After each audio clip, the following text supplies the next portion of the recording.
Jai Hind everyone. Students, today I am going to explain new chapter in your EVS. So everybody take out your EVS book, Green Earth.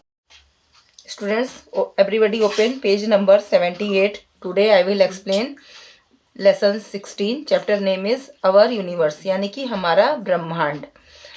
Now let's start the chapter, students. When we look up towards the sky in the night, we see stars.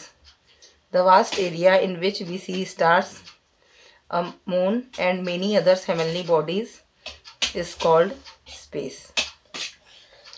बच्चों, जब हम रात के समय आकाश में देखते हैं तो हमें बहुत सारे तारे और चंद्रमा दिखाई देता है और उसके अलावा बहुत से आकाशीय पिंड दिखाई देते हैं जिसे कि हम स्पेस यानी कि अंतरिक्ष कहते हैं. So first we will read about space. Our earth with its 7 other members is a part of the vast space.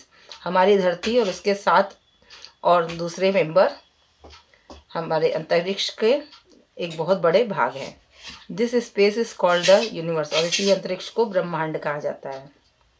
It consists of the stars and its planets which are called the heavenly bodies. इसमें की तारे और ग्रह, दूसरे ग्रह भी होते हैं जो कि हेवनली बॉडीज कहलाते हैं. So first we will read about stars. Stars are huge heavenly bodies that are fixed at one place. बच्चों, तारे बहुत संख्या में हम देखते हैं आकाश में, ये अपनी जगह पर स्थिर रहते हैं. There are billions of stars in the sky. They are seen at night. Stars have their own light. जो तारों में अपना प्रकाश होता है, वो अपने स्वयं के प्रकाश से चमकते हैं. If you look to the north, you will see a bright star. This is called the pole star और ध्रुव तारा. तो बच्चों, you should also know no one can measure the space. कि स्पेस को कोई भी मेजर नहीं कर सकता है. And you should also know that a group of stars are called constellations. यानी कि तारों के समूह को constellations कहा जाता है. Okay, students? Next is galaxy. A galaxy is a group of stars and planets. Galaxy तारों और ग्रहों का एक समूह होता है. Our solar system in the galaxy is called the Milky Way. Next is our solar system, यानी कि हमारा सौर मंडल. The sun, stars and its 8 planets, namely Mercury, Venus, Earth, Mars, Jupiter, Saturn, Uranus and Neptune, together is called the solar system. Now we will read about sun. The sun is a huge ball of very hot gases. It is a star. It gives us heat and light. बच्चों, सन जो होता है बहुत ही विशालकाय आग का गोले की तरह होता है. सूर्य एक तारा है, इससे हमें उष्मा और प्रकाश मिलता है. The sun causes day and night. और सूर्य के कारण ही दिन और रात होते हैं. It rises in the morning and sets in the evening.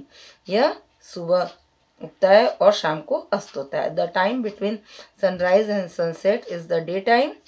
The time after sunset is the night time. And student, you should also know Mercury is the smallest planet in the solar system. यानी कि mercury हमारे solar system का सबसे छोटा ग्रह है. Next, we receive vitamin D from sunlight. और ये हमें जानना बहुत ज़रूरी है बच्चों कि हमें सूर्य से विटामिन डी मिलता है. Earth. Our earth is one of the 8 planets in the solar system.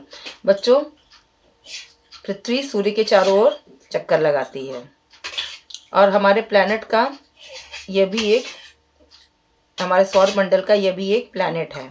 It is the only known planet that supports life. यही एक ऐसा ग्रह है जहाँ पे जीवन है. From space the earth looks blue. और अंतरिक्ष से यह नीली दिखाई देती है. So it is called the blue planet. इसीलिए इसे ब्लू प्लैनेट कहा जाता है. Earth has a natural satellite called the moon. पृथ्वी का एक नेचुरल सैटेलाइट है मून, चंद्रमा. The earth has air, water and land. About 70% of the Earth's surface is water. All living things live on the Earth. Next is moon.